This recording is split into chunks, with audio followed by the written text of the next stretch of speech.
Buenas tardes, buenas noches, compañeros, colegas, estudiantes que nos siguen a través de Facebook, de YouTube o de la página del Museo Gota de Agua.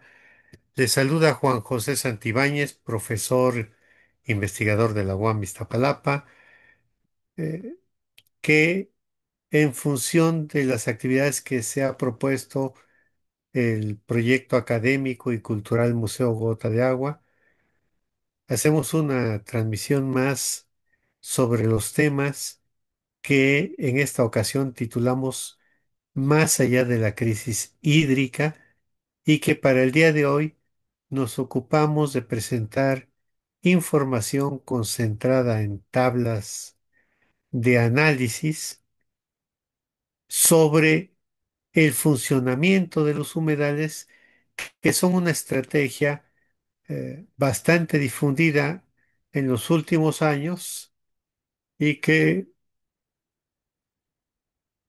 se han puesto en la práctica para tratar de completar y en muchas ocasiones reemplazar la inexistencia de las plantas de tratamiento de las aguas residuales, que como vimos la sesión pasada, en México la gran mayoría de estas plantas no funcionan, con gravísimos problemas de disponibilidad financiera y con enormes deudas o costos impagos de la electricidad que requiere el funcionamiento normal de esas plantas. Ese tema, las plantas residuales y el tratamiento de las aguas residuales, nos arrojó también una información muy importante que es típica de México, pero que se puede generalizar a la gran mayoría de países de América Latina, en muchas ocasiones países asiáticos, y que se refieren a que aún con tratamientos primarios y secundarios, el resultado que se arroja en los ríos pues sigue siendo altamente tóxico, especialmente porque hay un subregistro en las estadísticas del tema en relación a la cantidad de agua industrial que se deposita directamente en las plantas de tratamiento, ¿no? O que en algunos casos de peor manera se tira directamente al río y que contienen pues elementos tóxicos de altísima peligrosidad. Hablamos del bromo, del cromo, del arsénico, y eso nos dejó un panorama extremadamente alarmante en torno a la toxicidad de los ríos y del futuro inmediato sobre la posibilidad de que estas plantas de tratamiento, aún ampliadas o aún refinanciadas, pudieran cumplir su función. Por eso es que ha tomado mucha relevancia, probablemente en las dos últimas décadas, la adopción de estrategias que por su vínculo con la naturaleza se llaman soluciones basadas en la naturaleza y que para el tratamiento de aguas residuales construyen humedales artificiales o en algunas ocasiones aprovechan los humedales existentes en las zonas costeras para mejorar el tratamiento de las aguas residuales, y esta mejora se puede vincular a el tercer modo de tratar las aguas residuales que reciben las plantas, ¿no? Colocando los humedales propiamente al borde de los ríos donde se derraman las aguas o en el camino entre la planta de tratamiento de aguas residuales y los ríos. Entonces, ¿qué es un humedal? Pues un humedal es una superficie, eh, un cuerpo de agua, puede ser un lago, puede ser la orilla del río, la ribera del río, o el camino que va entre la planta de tratamiento y el río, y que está poblado de gran vegetación acuática y subacuática, seleccionada particularmente por ser nativa de la región donde se ocupan esos humedales y seleccionada por su eficiencia para absorber nutrientes, ¿no? Que convierten a lo que nosotros llamamos desechos orgánicos o industriales o desechos urbanos, los convierten en materia prima de un proceso de restauración vegetal que sirve para limpiar o desintoxicar las aguas de los ríos, ¿no? Desintoxicando, valga la repetición, pues las aguas residuales. Bueno, estas vegetaciones varían obviamente por países, por regiones, por climas y generalmente tipifican, eso es muy interesante, ¿eh? Tipifican las ventajas de las soluciones naturales que tienen cada país.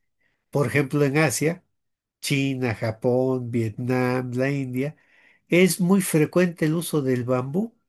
Son varas que pueden tener 10, 20 quizá hasta 30 centímetros de diámetro, los tubos de bambú, parecidos al carrizo, pero que suelen ser más eficientes para tratar aguas residuales, porque son varas que crecen 8 o 10 metros de altura en muy poco tiempo y que por tanto pues están absorbiendo grandes cantidades de nutrientes para alimentar ese tubo que crece a grandes alturas, pero que además lo hacen de manera tan eficiente que generan pues una planta muy fuerte de rápido crecimiento que en Asia se acostumbra a utilizarla para reemplazar los, las columnas de concreto que se utilizan en las casas.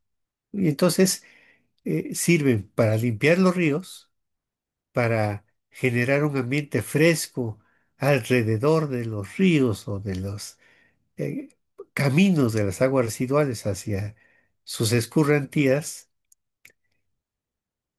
Son materia prima para construcción de casas ecológicas, frescas, muy flexibles, resistentes a los terremotos, ¿no? Y con un alto valor económico y de bienestar para la población porque generan, por su ambiente en el que crecen, pues grandes cantidades de antibacterianos, ¿no?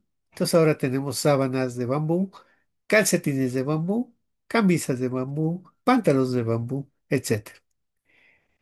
Es un modelo típico de los países asiáticos para utilizarlo en los humedales.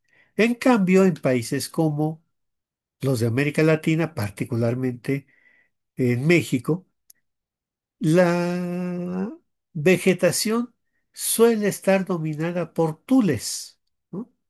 Plantas menos altas que los bambú, pero que tienen una gran eficiencia para absorber los nutrientes de las aguas residuales, ya sea los de desechos orgánicos provenientes de las casas o eh, nutrientes que se utilizaron en la agricultura de los valles próximos a los ríos y que con la lluvia se arrastran hacia los ríos, nitratos, fosfatos, etcétera, ¿no? Eh, De modo que el tratamiento de las aguas residuales pues es bastante eficiente por estos humedales, pero plantean un nuevo problema, porque claro que son soluciones basadas en la naturaleza que sin embargo no están absolutamente diseñadas para tener una eficiencia del 100% en combatir los riesgos epidemiológicos de las aguas residuales, ¿no? Porque las aguas residuales, pues claro que arrastran materia orgánica, cualquiera que sea su contenido de esta materia orgánica, metales pesados de la industria, contaminantes como los microplásticos, ¿no? Y no están diseñadas para tener una eficiencia, digamos, industrial o post sociedad tradicional, ¿no? A pesar de su elevada tasa de eficiencia, los humedales tienen que enfrentar bacterias, virus, ¿no? Eh, que no siempre son removidos, absorbidos, combatidos por estas plantas. Entonces, ¿cómo estas plantas de manera natural combaten los seres vivos contaminantes que suelen mantenerse como riesgo para la población humana? Entonces vamos a presentar unas tablas en las que analizaremos pues cuál es la eficiencia de remoción de de las bacterias, de los codiformes en el tratamiento de estas aguas. Adelante, por favor, con estas tablas para mostrar la eficiencia de los sistemas humedales y los desafíos a los que se enfrenta. Cuadro 1. Adelante. Rendimiento de humedales en remoción de patógenos. Parámetro coliformes fecales. Eficiencia típica del 70 al 90%. Factores que mejoran la eficiencia. Mayor tiempo de retención y vegetación densa. Recomendaciones del Valle de México. Usar como pretratamiento para reuso no potable. Parámetro E. coli. Eficiencia típica 65 a 85%. Factores que mejoran la eficiencia: temperaturas mayores a los 20 grados centígrados y pH neutro. Recomendaciones del Valle de México: monitorear cepas resistentes. Parámetro enterococos. Eficiencia típica 60 a 80%. Factores que mejoran la eficiencia: radiación solar directa. Recomendación del Valle de México: diseñar canales poco profundos. Parámetro virus entéricos. Eficiencia típica del 50 al 75%. Factores que mejoran la eficiencia: absorción de partículas a oxígeno.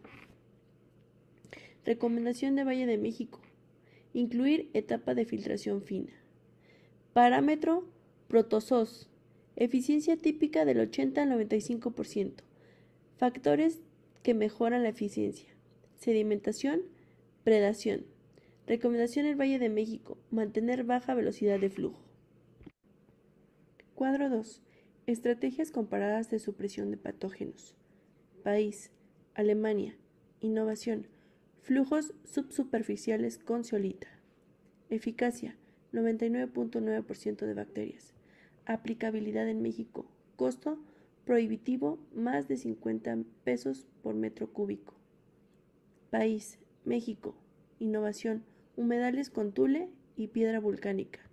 Eficacia: del 85 al 90% de patógenos.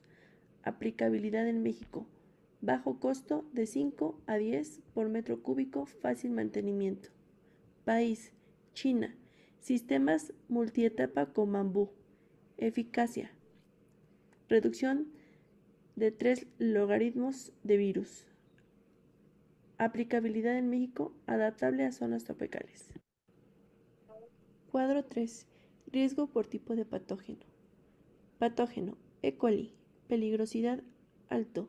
Países con mayor prevalencia: México, India y Bangladesh. Estrategia más efectiva: humedales más radiación UV. Costo estimado de 8 a 12 por metros cúbicos. Norovirus: peligrosidad: crítica. Países con mayor prevalencia: Alemania, Estados Unidos y Japón. Estrategia más efectivo: ozono y flujo subsuperficial. Costo estimado de 40 a 60 al metro cúbico. Cryptosporidium: peligrosidad muy alta. Países con mayor prevalencia, Reino Unido y Australia. Estrategia más efectiva, filtración más tiempo de retención. Costo estimado de 15 a 25 por metro cúbico. Vibrio cholerae. Peligrosidad, crítico. Países con mayor prevalencia, India, Haití y Yemen.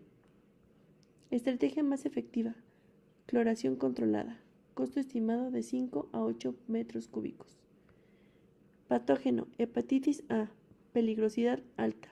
Países con mayor prevalencia, México y Brasil. Estrategia más efectiva, humedales más arcillas.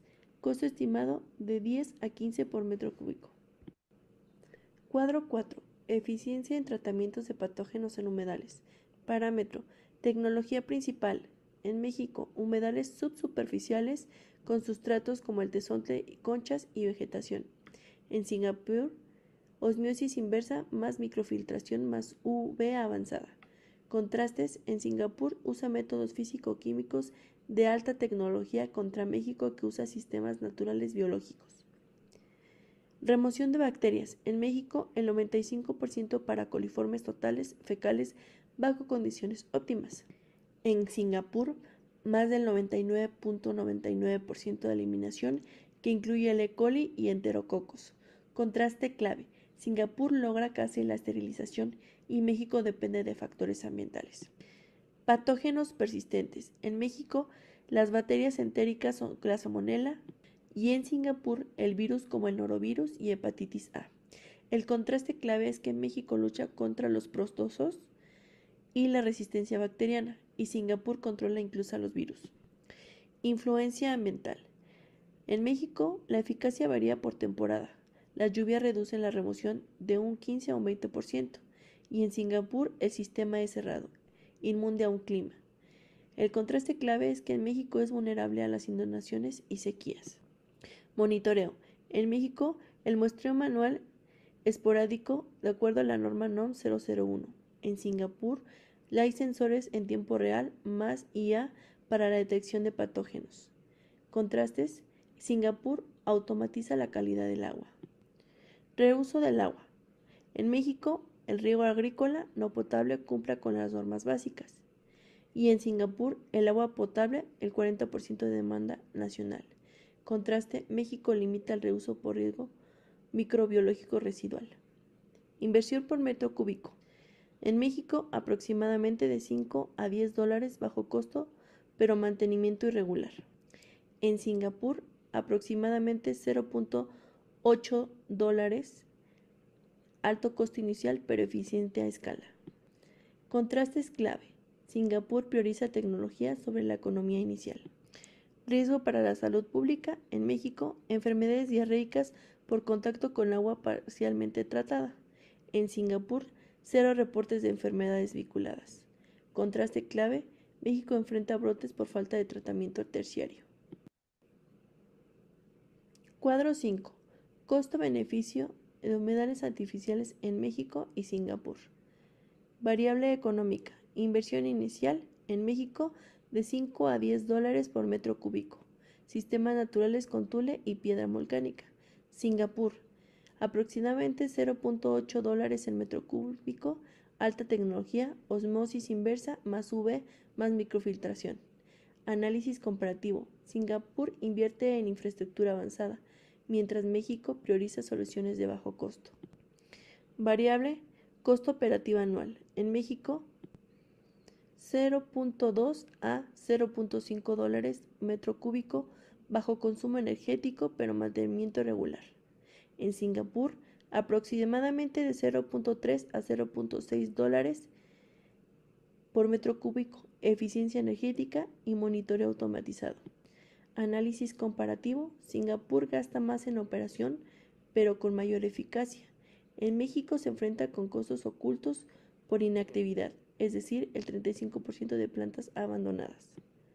Variable retorno de inversión. México, de 3 a 5 años, depende del reuso agrícola e industrial. Singapur, de 5 a 7 años. Alto, CAPEX, pero reuso potable genera ahorros a largo plazo. Análisis comparativo. México recupera inversión más rápido, pero Singapur maximiza beneficios con agua potable. Variable ahorro por reuso de agua. México, de 30 al 50% en agricultura e industria no potable. En Singapur, 40% del suministro nacional es agua potable. Análisis comparativo. Singapur transforma aguas residuales en recurso estratégico y México limita su reuso. Costo por falta de tratamiento. En México, multas por incumplir la NOM 001. En Singapur, sanciones severas y pérdidas de autosuficiencia hídrica y riesgo geopolítico. Análisis comparativo. Singapur prioriza cumplimiento estricto, México tiene fiscalización débil. Subsidios o incentivos. En México, programas federales como ProAgua cubren del 20 al 30% de inversión. En Singapur, la inversión estatal en infraestructura es del 90% del territorio capta lluvia. Análisis comparativo. México depende de subsidios. Singapur entrega agua en planificación nacional. Variable. Eficacia en remoción de patógenos. México. Del 70 al 90% de bacterias, menos el 70% de virus. Singapur. Más del 99.99% de todo tipo de patógenos. Análisis comparativo. Tecnología en Singapur garantiza la seguridad hídrica. Variable, sostenibilidad financiera. México, crisis del 96% de organismos operadores. Singapur, modelo autosuficiente y tarifas cubren el 100% de los costos. Análisis comparativo. Singapur asegura financiamiento a largo plazo. México depende de transferencias federales.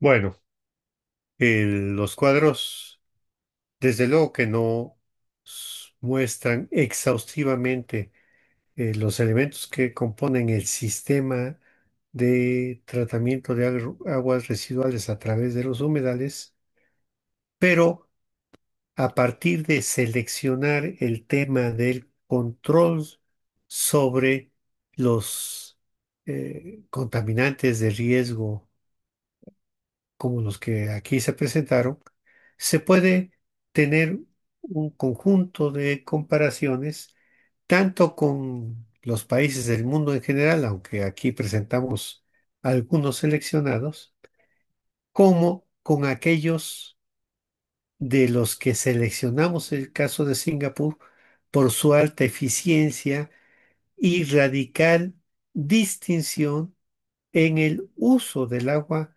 finalmente tratada por los humedales, que permite algo que para nosotros sería una locura, que es disponer de agua potable.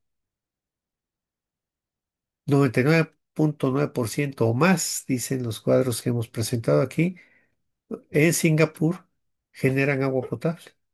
En México, el riesgo como política pública de protección a la salud ha llevado a que se genere una legislación que prohíbe el consumo humano de las aguas tratadas a través de la norma 001, ¿no? Esto parece ser una función muy estricta del gobierno para evitar riesgos sanitarios para la población, lo cual efectivamente tiene razón. Pero desafortunadamente, el contacto de la población con aguas tratadas sigue siendo un factor importantísimo en la incidencia de enfermedades diarreicas, que son una de las tres principales causas de muerte de la población. Es decir, nos proponemos controlar la toxicidad de las aguas tratadas a través de una reglamentación que pues no se cumple, porque tenemos consecuencias de población que tiene contacto con estas aguas residuales, ¿verdad?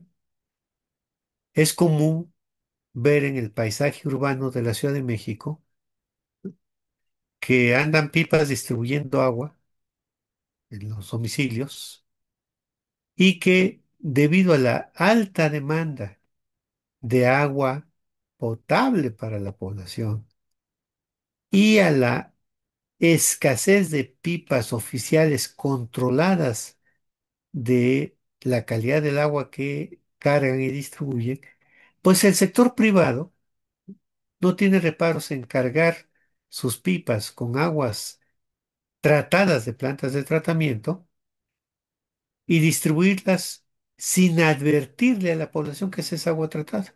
Entonces se las depositan en sus cisternas, ¿no? Los pobladores a veces pueden meterle una pastilla de cloro a su cisterna, ¿no?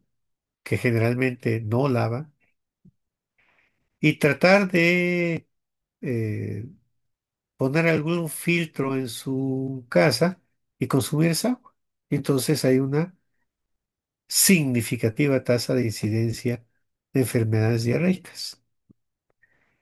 La Universidad Autónoma Metropolitana ha realizado análisis de calidad de agua en escuelas del oriente de la Ciudad de México y encontramos una tasa de incidencia de enfermedades gastrointestinales del 30%, tasa que coincide con otros estudios hechos en escuelas también de Guatemala, lo que nos indica que efectivamente tenemos una tasa alta de incidencia en enfermedades gastrointestinales en lo que podemos tipificar el consumo latinoamericano, ¿no?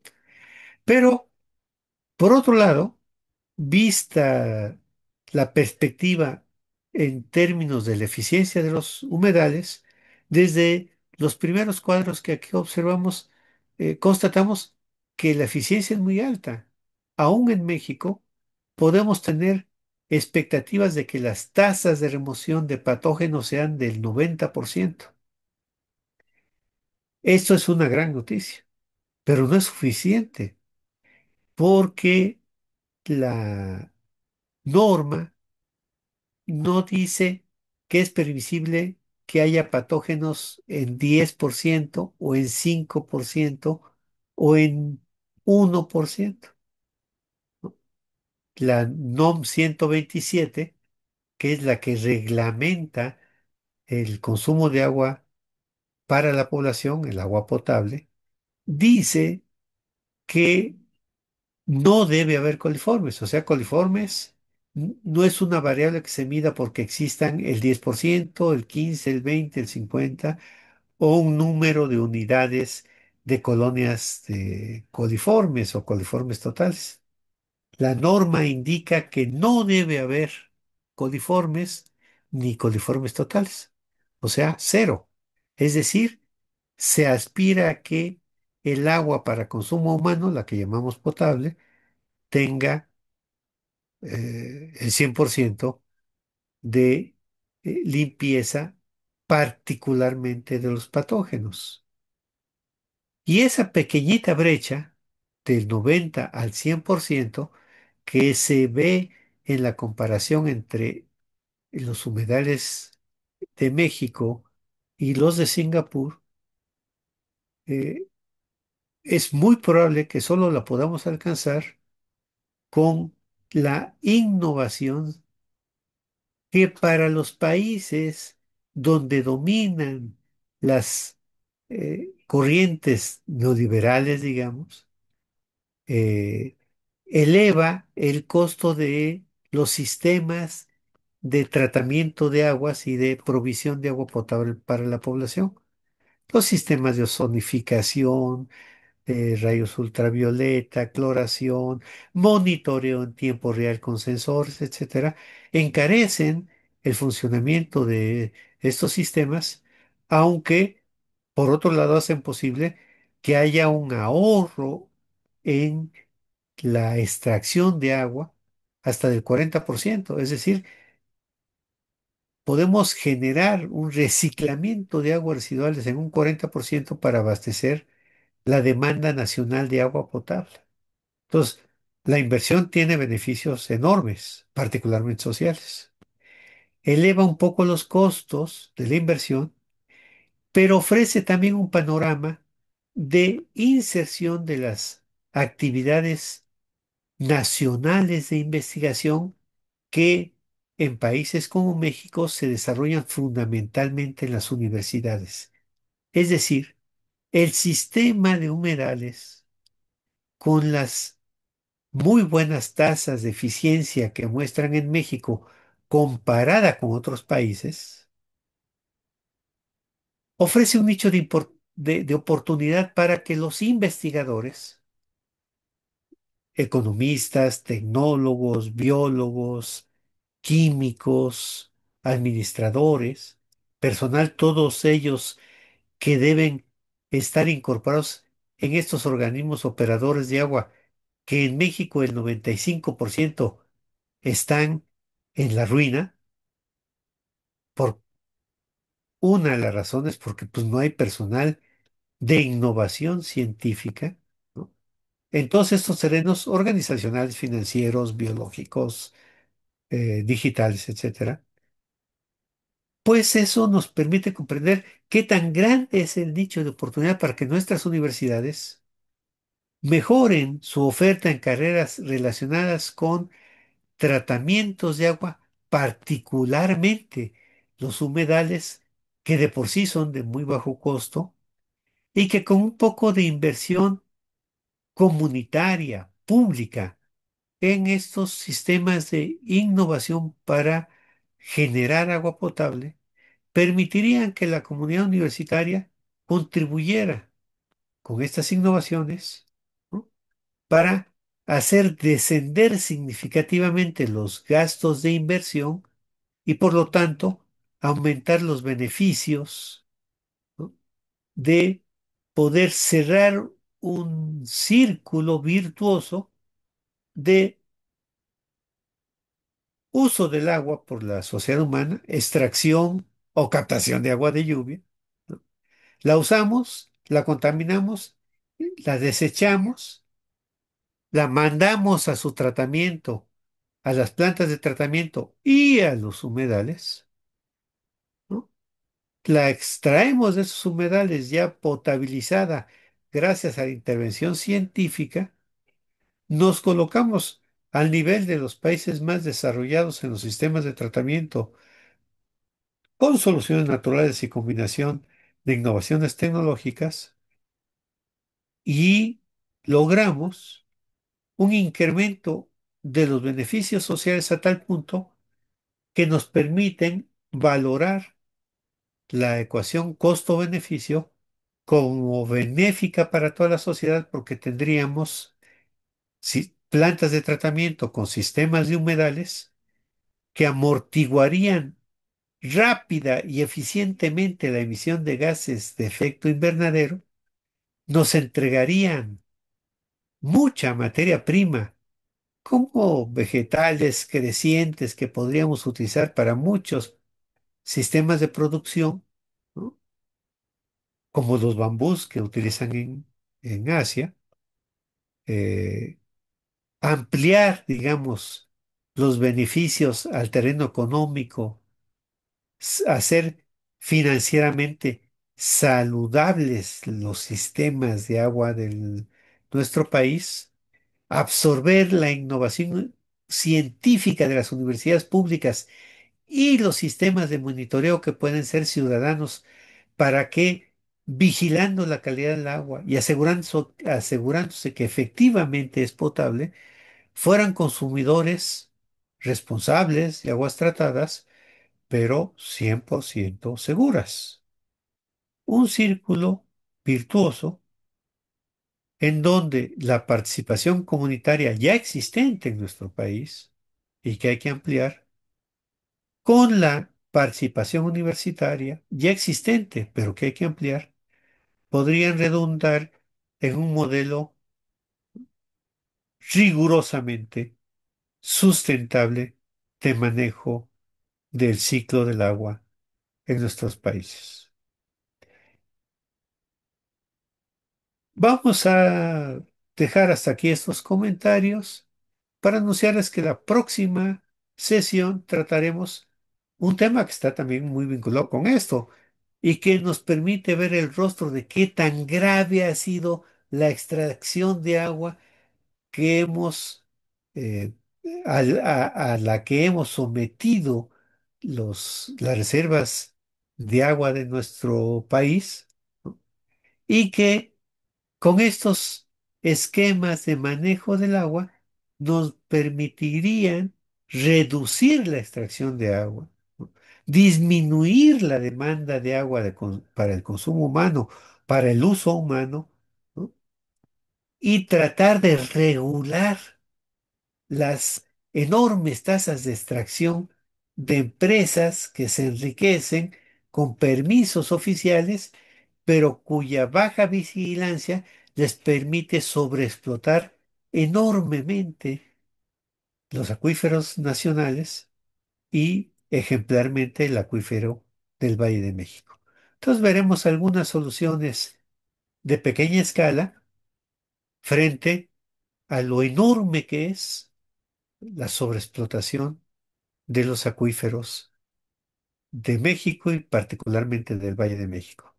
Están cordialmente invitados a seguirnos, compartan esta invitación con sus conocidos, colegas, profesores, estudiantes, sobrinos, hijos, primos, familiares, etcétera. Son breves cápsulas de información que pretenden mejorar los elementos con los que contamos para que esto redunde en modelos de manejo del agua que nos dejen de perjudicar y nos beneficien en el corto, mediano y largo plazo. Muchas gracias por su atención y nos reunimos en la próxima sesión de la semana siguiente. Hasta luego.